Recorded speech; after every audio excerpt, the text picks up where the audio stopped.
like the video. And then in our last class, we had discussion on what the various concept of what the BJT, and then we derive formulas for what each part of the circuit. Okay. So today we are going to solve a very small question under this so that we can boost our understanding. And then I'll not be going through the catch-up process because we've already done it in our last video. Okay. Now the question states that we should determine the value IB, that's the base current, the IC, and then the IE, VBE, VCE, and then VCB in the circuit, right? So I'm just going to go straight to the point and then we are done for the day. So let's first of all look for IB, right? In our last discussion, we said IB is equal to what?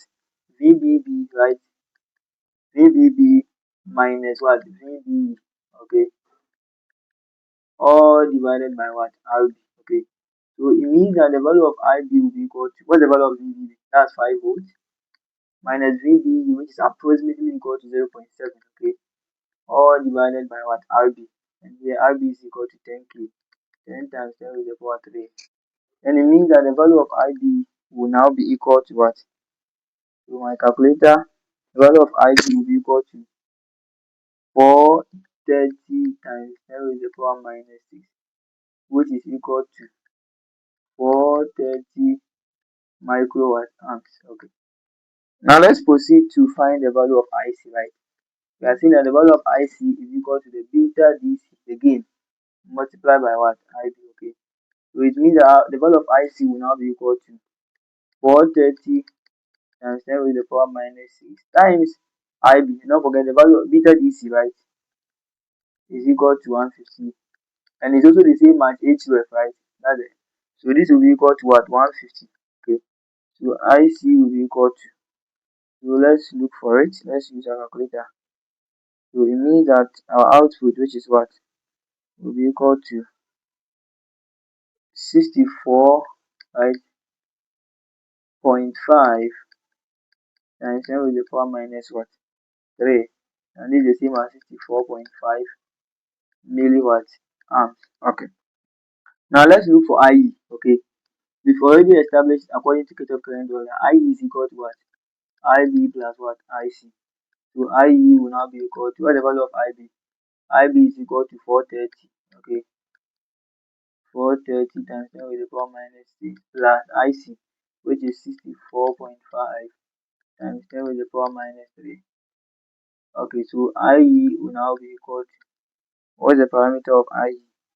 IE will be equal to 64.9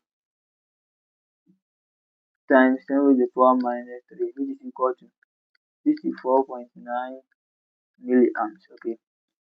Now let's move on to the next. What other parameter? So we can also look for VCE, the reverse watt voltage between the what? The collector and the base.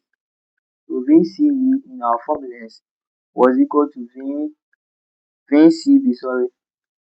VCB was equal to VCE, right? Minus what? VB what? E. Which is then equal to, we know the value of what?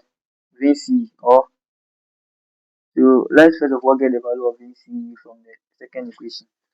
So we all know that VCE, okay, is always equal to VCC minus what? ICRC, okay. We know VCC in the question, okay. VCC, let's go and look for VCC. Yeah, VCC is 10, okay. So we need that what? We are going to get it to what? 10 minus IC is what? 64 times 10 to the power minus 3 times 1 R. Here, let's look for RC. RC is equal to 100, okay. RC is equal to 100. We multiply by 100. We mean that the value of VCE will now be equal to 3.551 volts. You can see that there is a very huge voltage drop at VCE. Now let's move on to VCB, okay. And you know VCB is always equal to VCE minus what? VB what? E, which is equal to 3.55. Once we add minus VB, which is what? 0.7. Then it means that VCB will now be equal to 2.85. So these are all the parameters we need. Now, since the collector is at a higher voltage than the base, the collector base junction is also what? Reverse bias. Thank you very much, and then we are going to solve more questions like this. If you didn't understand anything, you can put it in the comment section.